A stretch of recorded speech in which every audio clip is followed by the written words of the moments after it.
보실 말씀은 고린도전서 10장 1절부터 13절까지의 말씀입니다. 고린도전서 10장 1절에서 13절, 신약성경 274페이지쯤에 있습니다. 오늘 말씀을 전체적으로 이제 제목과 한번 연결시켜서 먼저 좀 생각해 보면, 자유와 방종 사이 이렇게 했어요. 그러니까 내용은 미리 읽어보신 분들은 아실 수 있겠지만, 바울이 구약을 상당히 많이 좀 인용하면서 당시 고린도 교회 교인들에게 이제 좀 교훈하는 그런 내용이죠. 그런 내용임에도 불구하고 여기서 이제 자유에 대한 내용과 방종, 그러면 이 자유와 방종이 뭘까라고 했을 때에는 그 경계선이 어떤 면에서 보기에는 참 애매한 거예요. 어떤 사건을 아니면 어떤 일을 하는 데 있어서도 어떤 사람은 그 일을 마치 방종처럼 하게 되고, 어떤 사람은 그 일을 이렇게 마치 자기 안에서 이렇게 자연스럽게 자유롭게 이렇게 행하여지는 그런 모습들이 보여진다라고 하는 거죠. 그래서 어떤 면에서는 하나님의 말씀을 조금 더 많이 알고 또 깊이 있게 알게 되고, 그래서 그 하나님이 누구신지 더 알아가면 알아갈수록 방종보다는 자유함, 즉 하나님이 주시는 자유함, 예수 그리스도 안에 있을 때 누릴 수 있는 그런 자유함으로 우리가 더 갈 수밖에 없고, 오히려 하나님을 좀 안다고 말하면서, 특히나 고린도 교회가 지금 그런 상태입니다. 그래서 어떤 의미에서 보면 이렇게 구약을 인용해서 모세나 아니면 이런 인물들의 이야기, 그 다음에 그 당시의 사건들을 감당하기에는 아직 고린도 교회가 부족한 모습이 있어요. 그럼에도 불구하고 바울이 이런 부분을 언급하는 것은, 고린도 교회가 마치 여기 이제 저희가 나중에 보겠지만 몇 절 말씀인가요?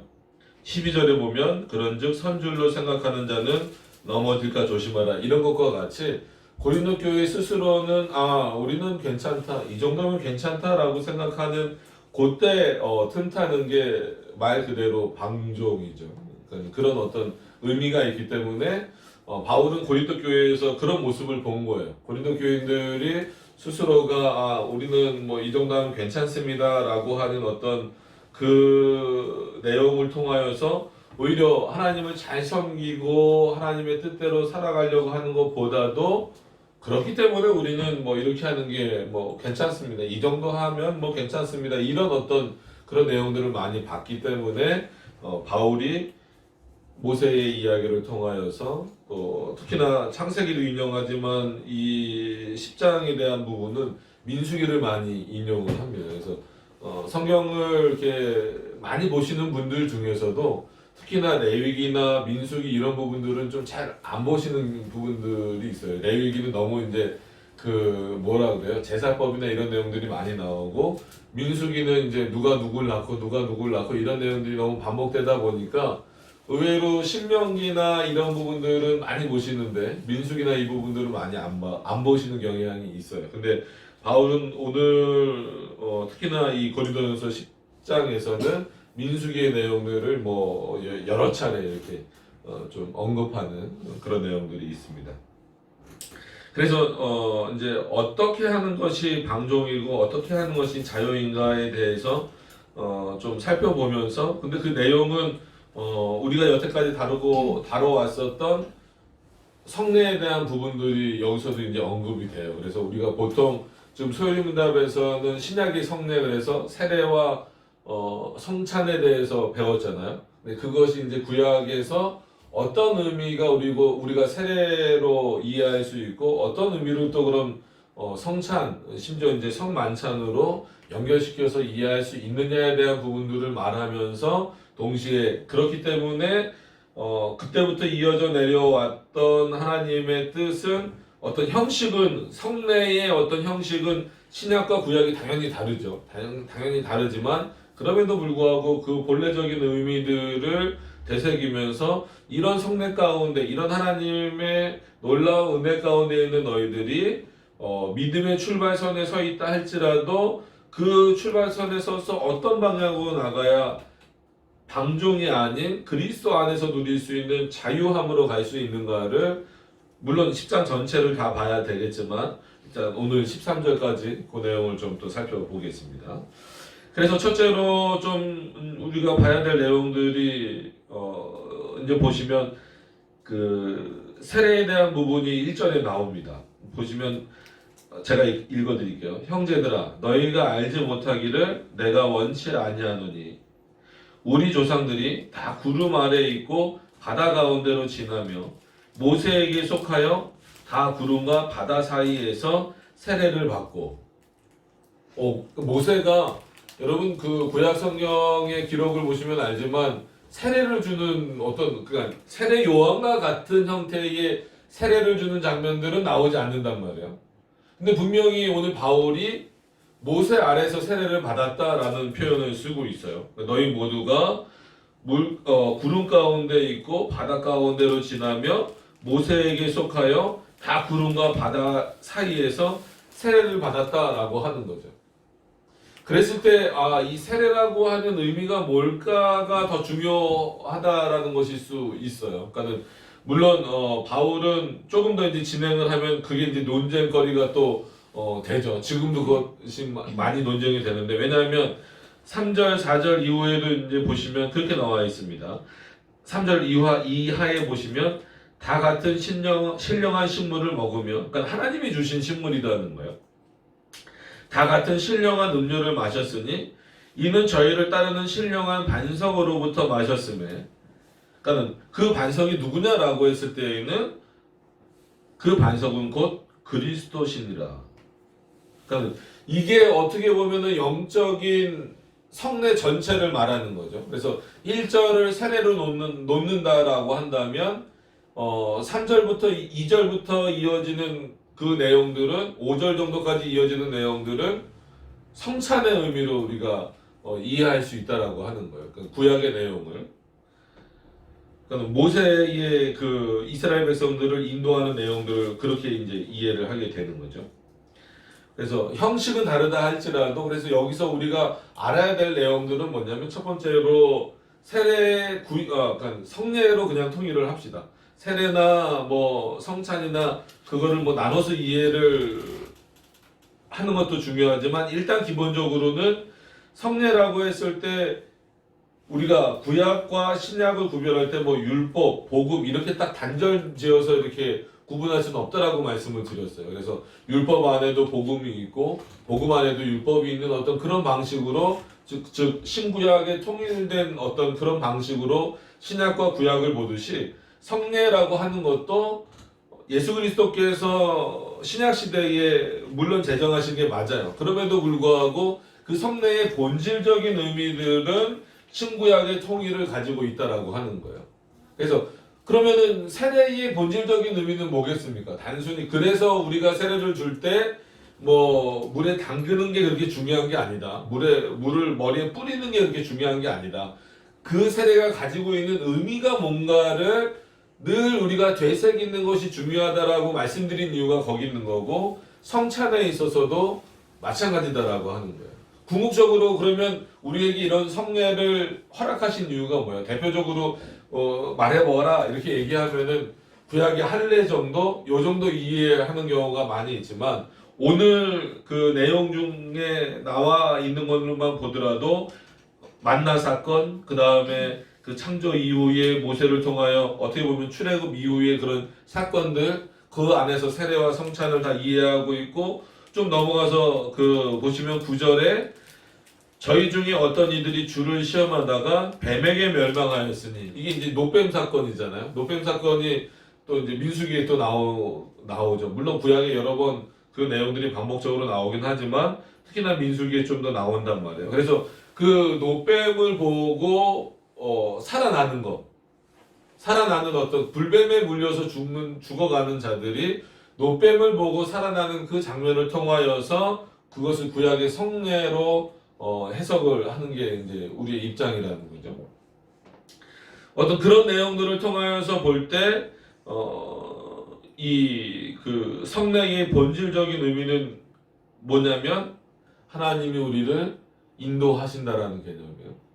구약도 마찬가지로 내 백성으로 인치신다라는 개념이고 내가 그들을 인도하여 준다라는 개념이고 그렇기 때문에 너희는 내 뜻대로, 즉 하나님의 뜻대로 살아야 된다라는 의미가 거기에 담겨져 있는 거예요. 우리가 세례를 받고 성찬에 참여할 때 뭐 단순히 어떤 그 교회의 회원의 자격을 얻고 또 그런 일만 하는 것이 아니라 더 하나님을 잘 섬기고 하나님이 진정한 우리의 인도자가 되시는구나, 예수 그리스도가 우리의 영원한 구원자가 되시는구나, 영원한 중보자가 되시는구나 라고 하는 것을 늘 날마다 새롭게 깨닫고 살아가는 것처럼 구약도 마찬가지라는 거예요.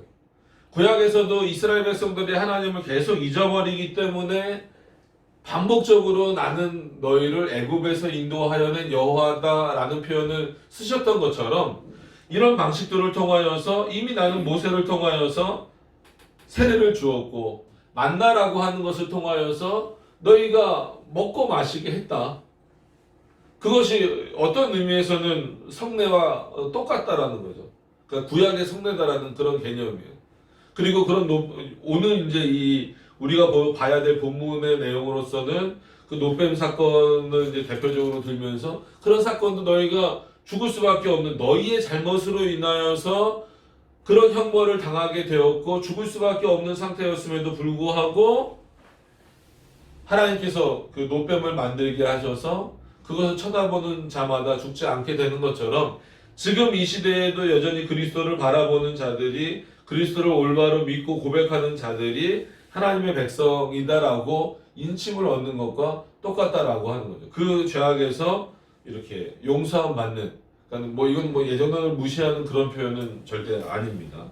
그러니까 그런 부분들을 이해하시면서 오늘 이 내용들을 보시면 좋을 것 같아요. 왜 고린도 교회 교인들에게 바울이 조금은 그들이 받아들이기 좀 버거울 만한 내용들을 할까? 그러니까는 고린도 교인들 자체 스스로가 본인들을 생각할 때는 우리는 이 정도면 괜찮고 이 정도면 어떤 성경의 지식도 많다라고 생각을 하지만 바울이 판단할 때는 아직은 고린도 교회는 마치 그 믿음의 출발선에 있는 것처럼 한참 이렇게 막 달려가는 그런 상태도 아니고 출발선에 있는 것처럼 보이는 입장이에요. 그렇기 때문에 이 초보적인 내용들도 필요했지만 그래서 우리가 벌써 고린도전서 10장을 오는데 어떤 부분에서는 아주 초보적인 내용을 얘기하면서 어떤 부분에서는 또 깊은 내용을 바울이 번갈아 가면서 이렇게 좀 얘기하는 이유가, 그리고 어느 부분에서는 조금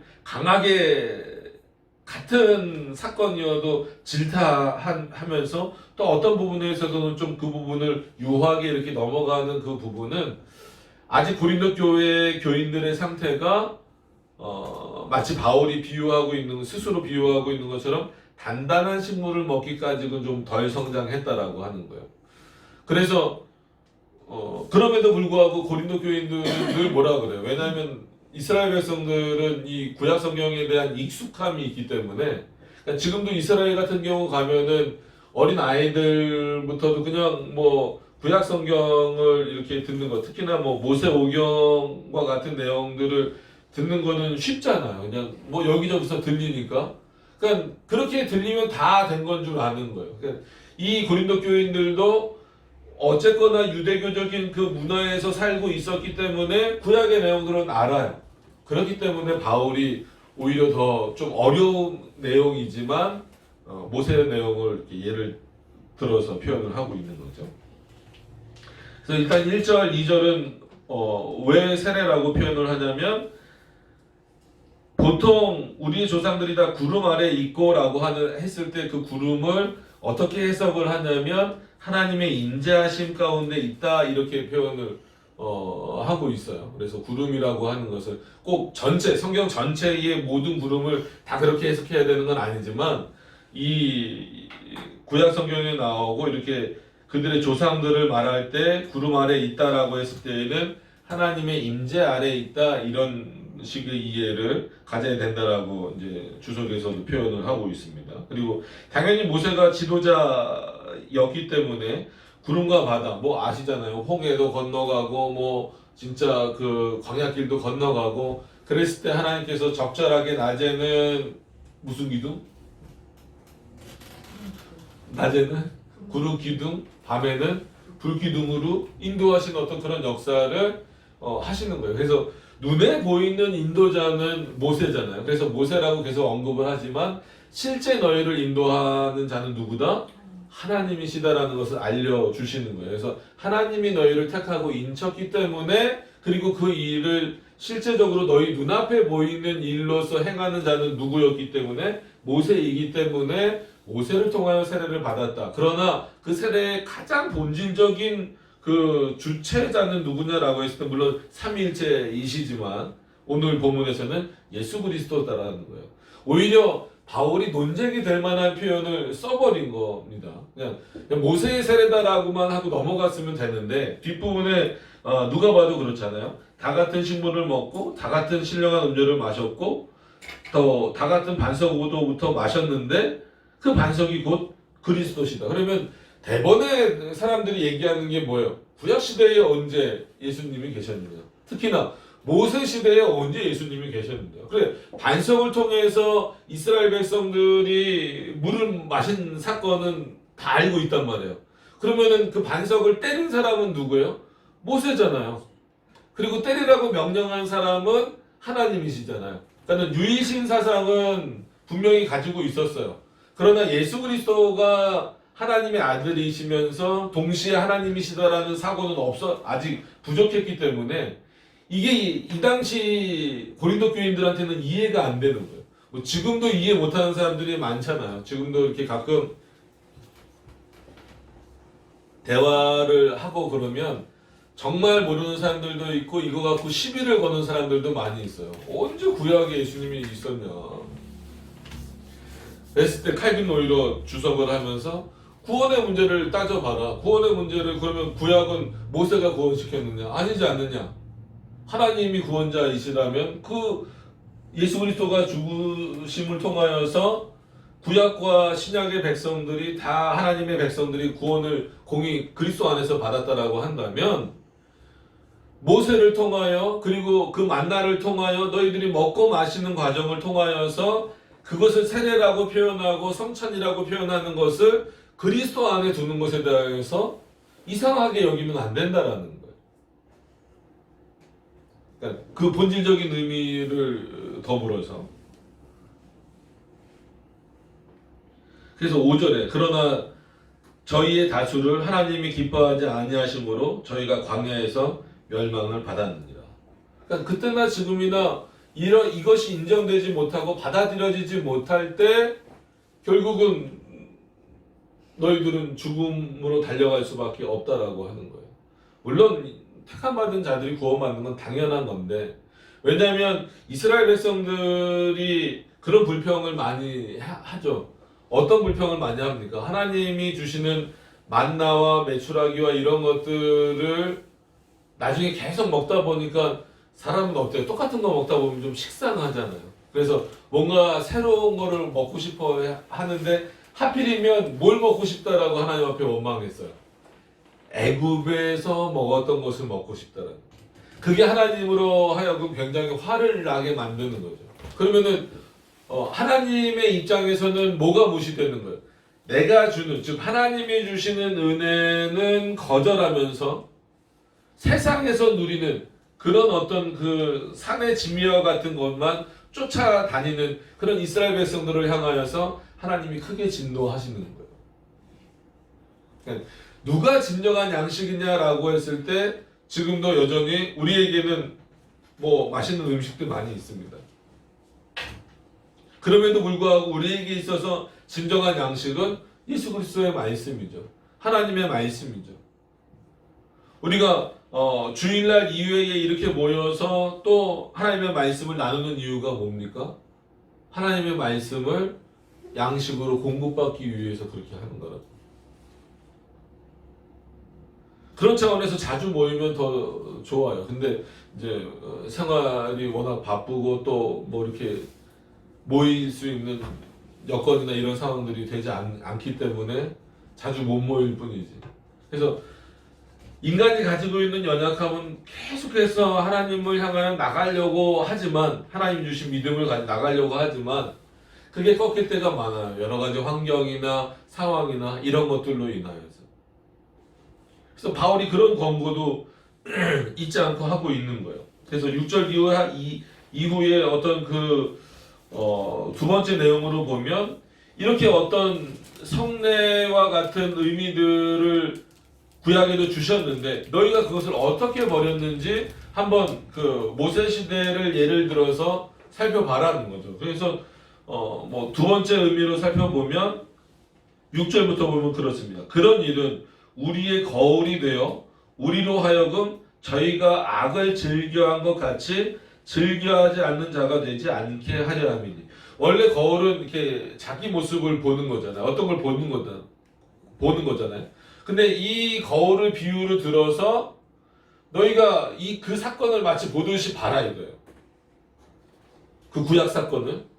그리고 나서 그대로 행하라는 것은 만약에 그대로 행하라 이렇게 말씀하셨다라고 하면 그 좋은 일이죠. 반드시 본받아야 될 일인데 그 거울처럼 그 구약의 내용을 너희가 보고 그대로 본받지 어떻게 하라는 거예요? 말라는 의미란 말이에요. 그럼 도대체 어떻게 했길래 그랬을까라고 하면은 다 아시는 것처럼 모세가 시내산에 올라가서 영원한 도덕법인 십계명을 받고 있는 그 순간에 밑에서 뭐 했어요? 또 한 명의 제사장인, 어떻게 보면 또 한 명의 지도자잖아요. 그럼 모세가 없으면 누가 그 역할을 해야 되는 거예요? 모세의 역할을 아론 스스로가 해야 되는데 아론 스스로가 뭘 해버린 거예요? 그러니까 여기서 이제 그래서 제목을 제가 방종과 자유 사이라고 정한 거예요. 그러니까 아론의 지위가 제사장이기 때문에 어떤 위치적 자유가 있잖아요. 이렇게 해도 할 수 있고 저렇게도 할 수 있고. 그럼에도 불구하고 그 자유가 올바로 실행되려면 어디에 묶여져 있어야 돼요? 하나님의 올바른 말씀과 기준에 묶여져 있어야 된단 말이에요. 근데 어떤 의미에서는 아론은 자기의 위치를 사용하긴 했죠. 그죠? 그래, 모세가 안 내려와? 그러면은 내가 대신 그 역할을 할게. 하고 나선 어떻게 해야 돼요? 하나님의 뜻이 뭔가를 깨닫고 그 백성들로 하여금 너희가 그렇게 하면 안 된다. 모세가 지금 하나님의 그 말씀을 받으러 올라갔는데 여기서 열심히 좀 이렇게 거룩함을 유지하면서 그 하나님의 말씀을 기다려야지. 너희 스스로 이렇게 언제 모세가 오냐, 아마 오지 않을 건가 보다 이렇게 얘기하면 안 되지 않느냐라고 해야 되는 그 위치에서 자기 위치에서 일을 하긴 했어요. 근데 그 결과물은 어때요? 금송아지를 만드는 거였잖아요. 그러니까 요게 한 끗 차이라고 하긴 좀 그렇지만 이게 자유와 방종 사이에 아주 중요한 결정이죠. 그럼 우리는 보통 이렇게 묶어서 말하는 경우가 많아요. 그죠? 모세와 아론 이렇게 묶어서 말하는 경우가 많단 말이에요.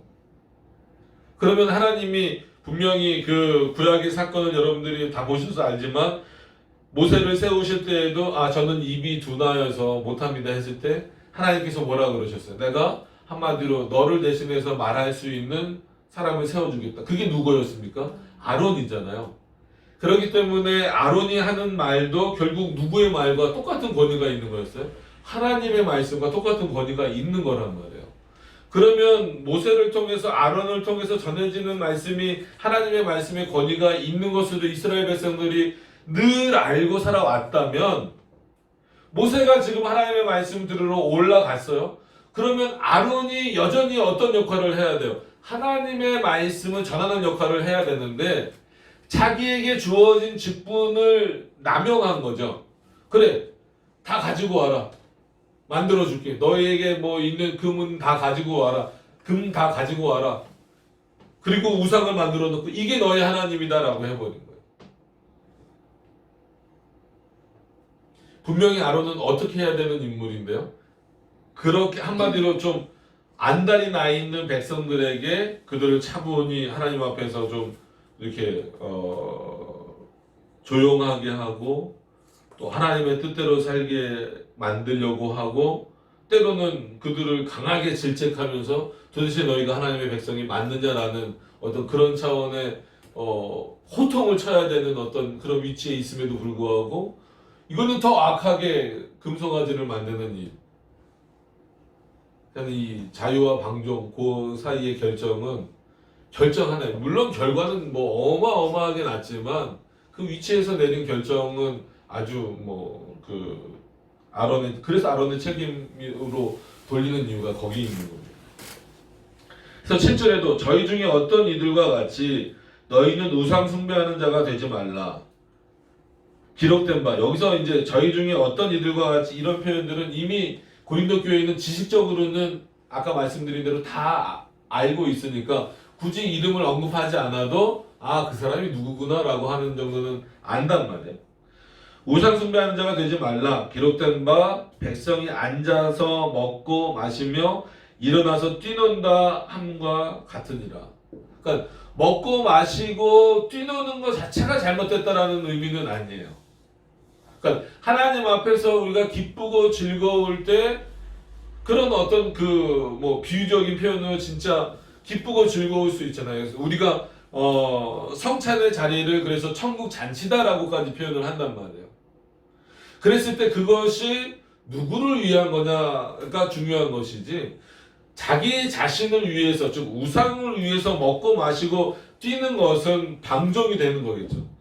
근데 이제 오해를 하시면 안 돼요. 그래서 뭐 뛰고 논다라고 해서 마치 지금 뭐 하는 그런 일반 교회들에서 그렇게 하는 뭐예요? 그런 찬양이나 아니면 뭐 워십이나 뭐 이런 그런 차원이 아니라 정말 그 마음이 기쁘고 즐겁고 그런 거는 하나님이 주시는 거란 말이에요.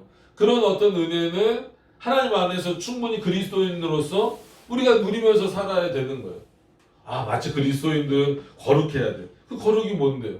그 거룩 안에는 물론 하나님의 뜻을 따라가고 그렇기 때문에 아, 하나님이 기뻐하시지 않는 것은 내가 좋아도 좀 이렇게 절제할 수 있어야 되겠구나라고 생각을 하지만 그럼에도 불구하고 하나님이 주시는 그 은혜와 그 감정과 이런 것들은 얼마든지 기쁨으로 표출할 수 있단 말이에요.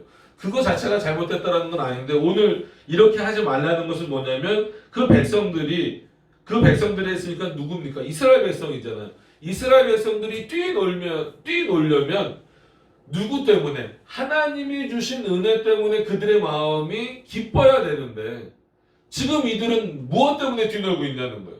우상 때문에 뛰놀고 있잖아요. 그러니까 이게 너희 고린도 교회에 이런 모습이 있다라는 거예요. 여기서도 자유와 방종을 찾을 수 있는 거죠. 우상 앞에서 뛰노는 것은 진짜 그건 말 그대로 방종이에요. 하나님도 우상처럼 섬기게 돼버리면 그것도 방종이 돼버리는 거고.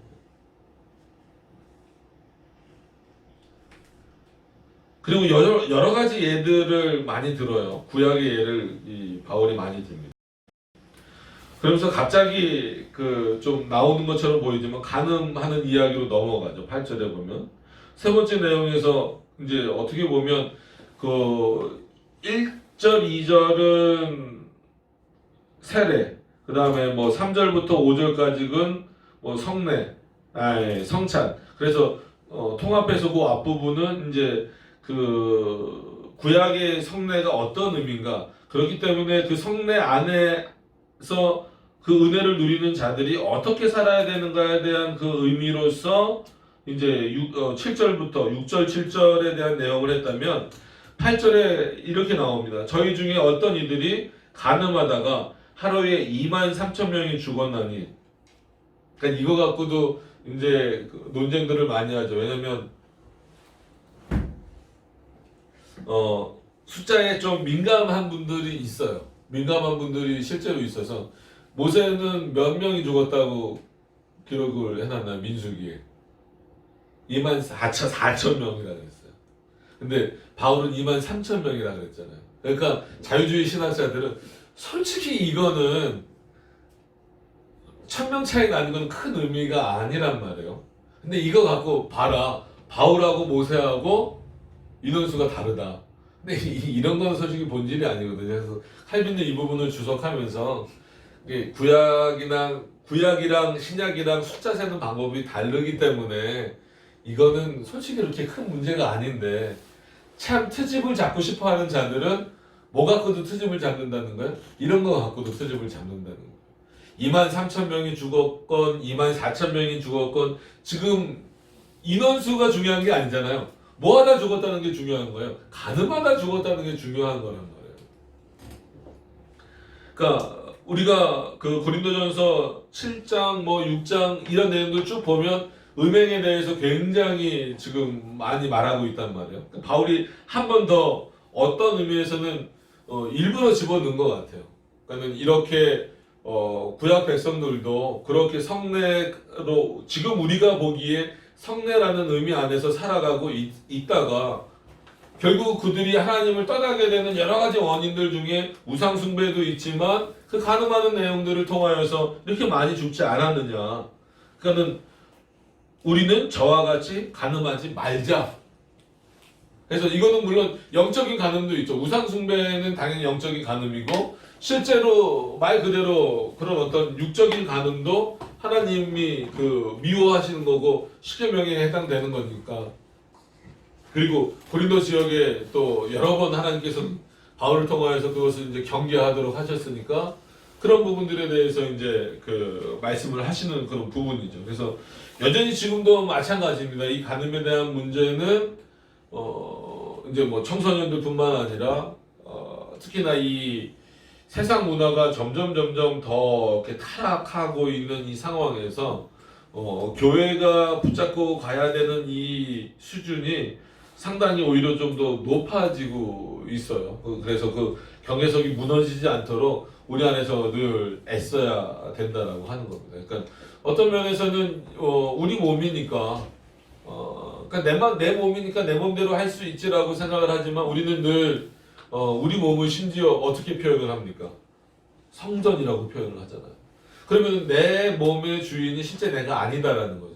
그러면 그럼에도 불구하고 방종으로 가지 않으려면 방종으로 간다는 건 결국 간음한다는 얘기나 똑같은 거란 말이에요. 그러면 그렇지 않기 위해서는 내가 즐거워하고 기뻐하는 것들이 있지만 그럼에도 불구하고 하나님이 나로 하여금 뭐 내 영혼만 그렇게 말씀하신 것이 아니라 내 몸도 하나님의 성전이다라고 말씀하셨을 때에는 우리의 육신까지도 우리의 육체까지도 하나님 앞에 온전히 드려지고 하나님의 뜻을 온전히 이루어 나가고 하나님을 경외하는데 앞장서야 된다라고 한다라는 거예요. 그래서 하나님의 말씀을 듣는데 더 열심을 내야 되는 것이고 더 하나님의 말씀을 연구하고 또 공부하는데 더 열심을 내야 되는 것이고 또 실제 생활에 있어서도 일반 도덕적인 수준보다 더 이렇게 뛰어넘어서 정말 거룩을 추구하는 하나님이 원하시는 그 거룩을 추구하는 자의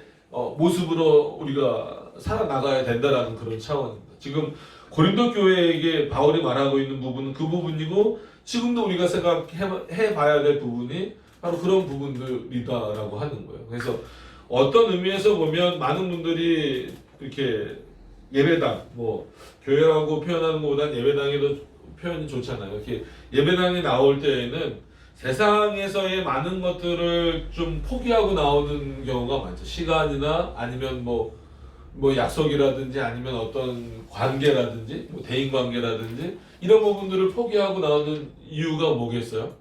하나님의 말씀을 듣고 그 말씀을 실행함을 통하여서 세상 사람들은 그거를 자유라고 보진 않지만 우리는 그 안에서 그 말씀 안에서 뭘 누리는 거예요? 자유함을 누리는 거예요.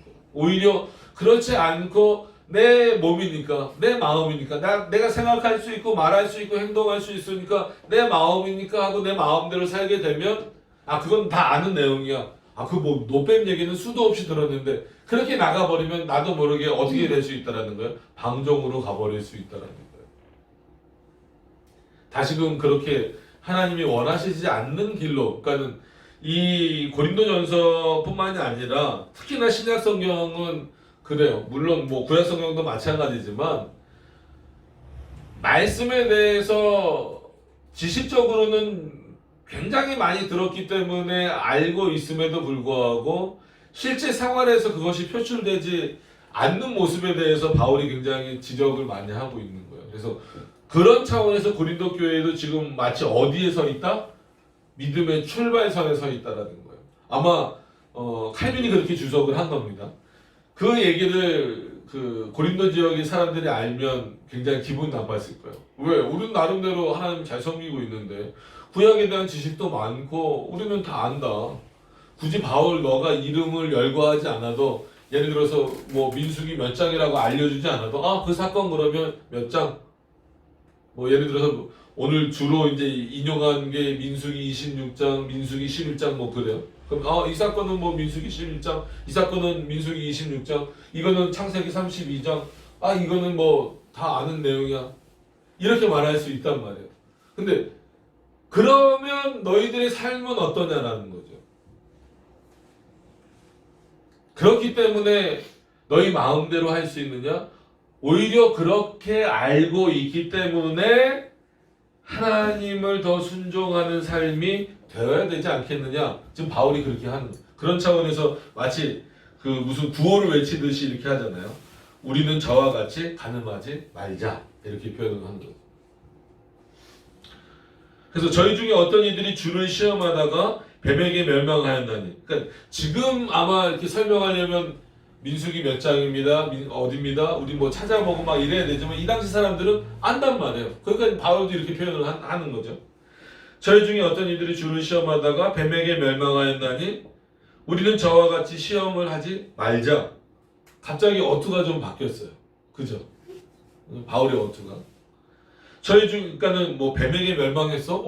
구약이 그런 사건이 나와? 노뱀 사건. 잘 모르면 그런단 말이에요. 근데 아니까 이제 그런 내용이 나오는 거죠. 10절에 가서 보면 저희 중에 어떤 이들이 원망하다가 멸망시키는 자에게 멸망하였나니 너희는 저희와 같이 원망하지 말라. 누구를? 하나님을 원망하지 말라는 거죠.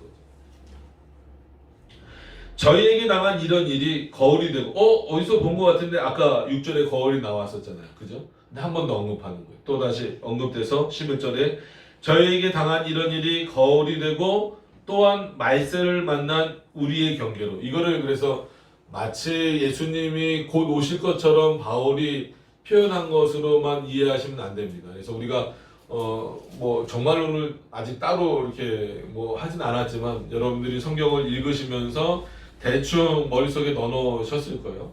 그러니까는 정말 그러면 어떤 종말로 조금 나눠서 생각을 해야 될까요? 그러니까는 제일 크게는 우주적 종말이죠. 그죠? 그러니까 우주적 종말이라는 게 뭐겠어요? 예수 그리스도가 재림하시는 거죠. 그게 이제 제일 큰 겁니다. 순서상 그게 먼저다라고 말씀하시면 안 돼요. 왜냐하면 그럼 사람들이 많이 죽었기 때문에. 제일 큰 사건으로 볼 때에 종말이다라고 했을 때에는, 그리고 말세다라고 했을 때에는 뭐예요? 예수 그리스도가 이 땅에 재림하시는 거. 우리 무천년설은 한 번 재림입니다. 이중 재림 아니에요. 뭐 공중에 재림하셨다가 뭐 이 땅으로 다시 내려오시고 뭐 천년 왕노릇 하고 뭐 이런 거 절대 아닙니다. 그러니까 무천년의 개념에서는 휴거가 없어요. 휴거라는 개념 자체가 없습니다. 그러니까 역사주의 전천년도 원래는 없어야 되는데 자꾸 본인은 이제 역사주의 전천년이라고 하면서 휴거를 말하는 분들이 있어요. 휴거는 세대주의 종말론에만 있는 거예요. 원칙적으로는. 역사주의 종말론에도 그 휴거 개념은 없거든요. 종말론을 그렇게 자세히 지금 할 수는 없으니까. 그런 우주적 종말과 더불어서 개인적 종말이 다 있잖아요. 이건 누군지, 그러니까 각자마다 다 다르단 말이에요. 그러니까 젊다라고 해서 마치 뭐 80세까지는 뭐 그냥 걱정 없이 살 것처럼 그렇게 생각되어질 수는 없는 거죠. 그래서 개인적인 종말이 있는 거예요. 그리고 그 안에 이제 뭐 중간기 상태라는 것도 있고 뭐 근데 그거는 이제 뭐 다음에 설명을 드리더라도. 그래서 바울이 이렇게 그 몇 절이에요? 11절에 읽은 내용처럼 또한 말세를 만난 우리의 경계로 기록하였느니라 라는 이 표현을 마치 예수 그리스도가 곧 오실 것처럼 바울이 오해하고 있었다라고 이해하면 안 된다라는 거예요. 그래서 많은 사람들이 그렇게 오해한다라는 거예요. 이 표현을 보고. 그래서 칼빈은 절대 그런 오해를 갖지 말아라. 왜냐하면 바울 정도 되면 충분히 어떤 지식이 있다라는 거예요. 우주적 종말과 더불어서 개인적인 종말에 대한 어떤 그런 내용들이 있고, 그럼에도 불구하고 우리로 하여금 늘 긴장감을 주는 그 이유는 뭐예요? 말 그대로 예수님이 언제 오실지 바울도 모르고 저도 모르고 여러분들도 모르잖아요. 그럼 우리는 우주적 종말과 더불어서 개인적 종말을 늘 동시에 준비하고 살아가야 되는 건 마찬가지예요. 이때나 지금이나. 아니면 뭐 우리 세대에 오시지 않는다 그러면 다음 세대도 마찬가지로 어떤 종말관, 한마디로 어떤 뭐 종말관이든 뭐 말세관이든 뭐 어떤 개념을 가지고 동시에 갖고 있어야 되냐면 우주적 개념과 더불어서 개인적인 종말에 대한 개념도 가지고 있어야 되는 거예요. 그러니까 그런 차원에서 우리가 날마다 살아가는 게 하나님의 은혜죠. 그리스도의 은혜죠. 그러니까 그렇게 생각하시는 게 좋은데 말세라고 표현을 했으니까 이 부분이 이제 오해가 되니까 말씀을 드리면 거꾸로 그럼 우리가 하루를 살아가면 살아갈수록 개인적 종말을 향하여서 어떻게 가고 있는 거예요? 가고 있는 거예요. 그죠? 개인적 종말은 점점 우리에게 다가옵니까? 안 다가옵니까? 우주적 종말도 당연히 다가오지만 하루를 더 살면 더 살수록 하나님 앞에 감사하면서도 동시에 그럼 하루를 더 살면 더 살수록 어떤 날이 가까워오는 거예요? 죽을 날이 가까워오는 거예요. 근데 죽을 날이 가까워오네. 하루 또 지나갔네. 하루 또 죽을 날이 가까워오네. 이렇게 생각하고 사는 사람들은 없잖아요. 그건 하나님의 은혜를 모르는 것과 똑같은 거고. 그럼에도 불구하고 말세를 기다리는 자가 되라라고 말하는 어떤 그걸 경계로 삼으라는 것은 마치 너희들을 보면 그리스도를 기다리는 모습이 없는 것 같다라는 의미죠.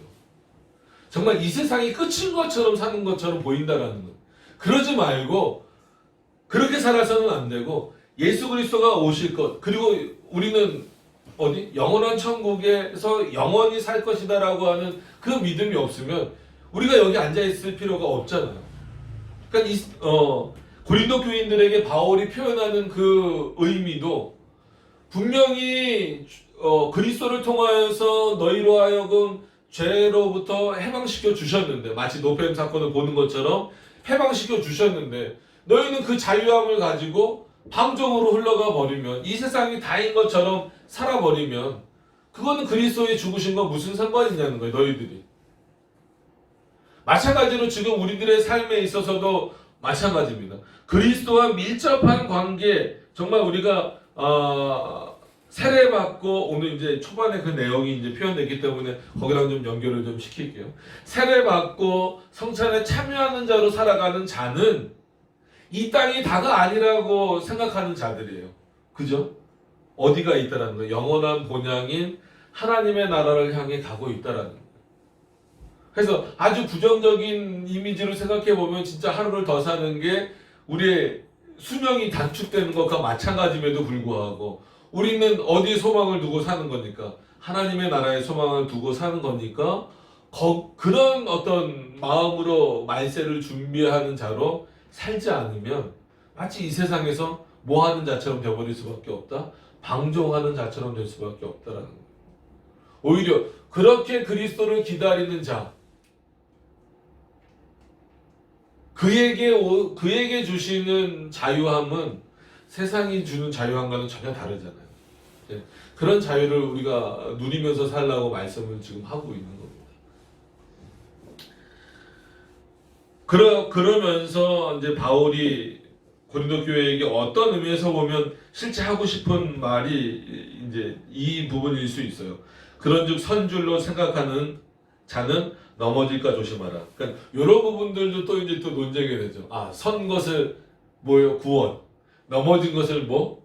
구원에서의 탈락. 그런 의미로 바울이 말하는 게 아니란 말이에요. 그러니까 너희들이 마치 다 아는 것처럼 생각할 때 너무 쉽게 넘어질 수 있다라는 거예요.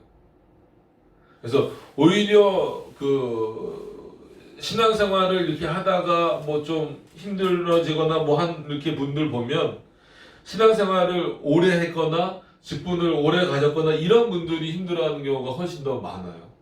그러니까는 그게 이제 하나님에 대한 하나님을 알고 있는 지식 뭐 이런 경험과 삶에 대한 부분과 이렇게 잘 연결이 안 될 때 그럴 수 있죠. 그래서 제일 어려워하는 게 이제 아무래도 목회자들일 수밖에 없어요. 그래서 어떤 면에서 목회자들이 제일 조심해야 될 본문이 이런 본문이에요. 그렇잖아요. 계속 설교하죠. 또 계속 하나님의 말씀을 어쨌거나 보죠. 또 가르치죠. 그러다 보니까 선줄로 아는 거예요. 그때가 이제 제일 위험한 상태인 거죠.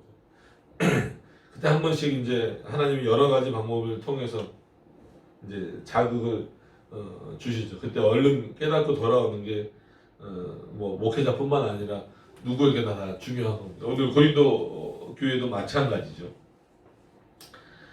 그러니까 이런 차원에서 방종으로 흘러가지 말라라는 것이고 결론적인 내용입니다. 우리 13절을 결론으로 한번 삼아보면 사람이 감당할 시험 밖에는 너희에게 당한 것이 없나니. 그러니까 앞에 12절과 약간 좀 뉘앙스가 달라요. 넘어지지 말라라고 해놓고선 13절은 마치 넘어질 수 없는 것처럼 표현을 하는 거예요. 근데 이제 결론은 12절은 어떤 그런 교만, 방종 이런 것으로 우리가 좀 이해를 해야 될 것 같고요. 결론적으로 좀 보면 사람이 감당할 시험 밖에는 너희에게 당한 것이 없나니. 그러니까 이것 자체도 어떤 의미에서 보면 은혜인 거죠. 그러니까 우리가 실제로 이런 시험을 이길 수 있는 능력이 있는 것처럼 착각해서는 안 되는 거예요. 누가 우리를 붙잡고 계신다라는 거예요? 하나님이 우리를, 그리스도가 우리를 붙잡고 계신다. 너희가 그거 잊어버리지 말아라. 너희가 그것을 자꾸 잊어버리니까 구약 백성들이 넘어지고 쓰러졌던 것처럼 너희도 자꾸 그리스도를 떠나고 있지 않느냐. 방종으로 흘러가고 있지 않느냐. 그러지 말라는 거예요. 그리고 오직 하나님은 미쁘사. 그 미쁘사의 의미는 다 아시잖아요. 보통 이제 신실하다로 그냥 이해하시면 제일 좋습니다. 하나님은 미쁘사. 너희가 감당치 못한 시험을 허락지 아니하시고. 그러니까 누구보다도 우리를 더 잘 아시는 거예요. 그래서 이런 부분들을 보면서도 어떤 의미에서는 자 이런 경우가 있어요. 그러니까는 나는 하나님을 의지합니다. 하나님만 바라봅니다. 하면서 실제 삶에서는 하나님께 안 맡겨요. 모든 거를. 이렇게 되면 될까요? 안 될까요? 이렇게 되지 말라는 거예요. 하나님이 원하시는 것은 죄송합니다. 하나님이 원하시는 것은 실제 우리의 연약함을 인정하기 때문에 하나님을 신뢰할 수밖에 의지할 수밖에 없고 그 하나님을 경외할 수밖에 없다는 거예요. 실제 그렇게 하라는 거예요. 말로만 그렇게 하고 행동은 전혀 다르게 세상을 의지하거나 뭐 이런 것들을 의지하는 그런 삶이 아니라 실제로도 그렇게 하라는 거예요. 삶의 현장에서도 말로 내뱉은 것처럼 나는 하나님을 의지합니다. 나는 하나님만을 경외합니다. 라는 것을 실천적으로 행하라는 거죠. 그게 어떤 의미에서 보면 하나님 안에서 그리스도 안에서 자유를 누리는 자의 모습이라는 겁니다. 그래서 감당치 못할 시험을 허락지 아니하시고 시험을 당할 즈음에 또한 피할 길을 내사. 그러니까 우리가 하는 거 하나도 없는 거예요. 솔직한 얘기로. 시험을 당해도 누가 지금 다 도와주신다라는 거예요. 하나님이 해주시겠다는 거예요. 심지어 목까지 주시겠다라는 거예요. 피할 길까지 주시겠다라는 거예요. 그러니까 이런 하나님을 철저하게 따라가는 게 중요한 거죠. 어떻게 보면 이스라엘 백성들이 그렇게 하나님을 따라가지 못했고 오늘 고린도 백성들이 고린도 교인들이 그렇게 예수 그리스도를 따라가지 못했기 때문에 바울이 지금 이런 권면을 하는 거란 말이에요. 너희가 하나님에 대해서 안다라고 말하면서 왜 그 하나님을 그럼 온전히 따라가지 못하느냐. 피할 길까지 주시는 분인데 말로는 하나님 하면서 왜 못 피하느냐. 우리 그 시편 74편에도 나오잖아요. 너희가 피하려면 어디로 피하라? 죽게 피하라. 여러분 그거 모르지 않잖아요. 신앙생활 좀 하고 특히나 시편은 많이들 읽으시잖아요. 그래서 대부분 다 안단 말이에요. 아는 것과 실천하는 것은 다르단 말이에요. 그러면 정말 내 삶이 죽게 피하는 삶이 되고 있느냐라는 거예요. 오늘 피할 길을 주신다라는 이 말씀처럼 피할 길을 내사 너희로 능히 감당하게 하시는데 이렇게 표현하시지만 결국은 누가 감당해 주시겠다라는 거예요. 하나님이 해주시겠다라는 거예요. 이런 믿음을 갖고 어떻게 하라는 거예요? 출발하라는 거예요. 그죠? 믿음의 출발선에 서 있는 너희들, 내가 보기에는, 그러니까 바울이 보기에는 너희가 아무리 뭐 많이 안다고 하더라도 아직 믿음의 출발선인데 거기서 출발할 때 난 섰으니까 이제 뛰어가면 돼. 그럼 너희는 넘어져. 너희는 그럼 진짜 말 그대로 방종에 빠져서 음행을 저지를 수밖에 없고 하나님을 원망할 수밖에 없고 그 다음에 신령한 식물이 뭔지도 모르고 그렇게 살아갈 수밖에 없는데 나는 하나님께 피할 수밖에 없어. 나는 하나님이 감당케 해주셔야 돼. 나는 하나님만 믿고 갈 수밖에 없어 라고 하는 그 사람들은 하나님을 원망하지도 않고 하나님 앞에 겸손할 수밖에 없고 그 신령한 음식이 무엇인지 분명히 알고 그 반석이 그리스도인지 분명히 깨닫고 그 구름 속에서 임재하시는 10장 1절로 돌아가서 구름 속에서 임재하시는 그 하나님의 인도하심을 따라 할 수밖에 없다라는 거. 그럼 믿음의 출발선에서 너희가 같이 출발했는데 방종으로 갈 것이냐 자유로 갈 것이냐 자유로움으로 가야죠. 어떤 자유로움? 그리스도 안에서 주어지는 자유로움. 복음 안에서 누릴 수 있는 복음 안에서만 누릴 수 있는 자유로움으로 우리가 가지 않으면 결국은 우리는 넘어질 수밖에 없다라는 거예요.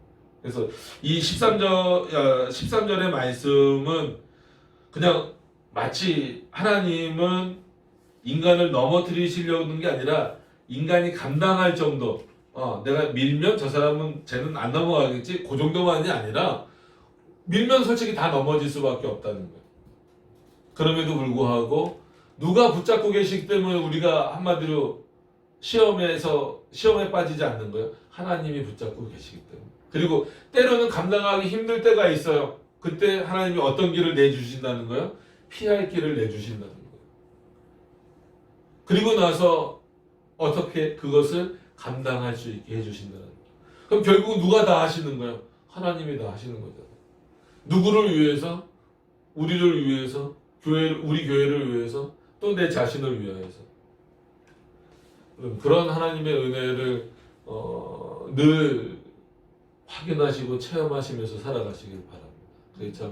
그게 어떤 의미에서 보면 세례를 받은 자로서 늘 성찬에 참여하는 자로서 올바로 살아가는 자의 모습이 될 수 있다라고 하는 것을 기억하시면서 오늘 바울이 왜 다 알고 있는 얘기를 우리는 뭐 모를 수 있지만 이 고린도 교인들이 다 알고 있는 내용을 왜 반복해서 설명하고 있는가를 다시 한 번 더 되짚어 보시면서 우리로 하여금 하나님 안에서 즉 그리스도 안에 있을 때 우리는 최고의 자유를 누릴 수 있다라고 하는 것을 기억하실 수 있는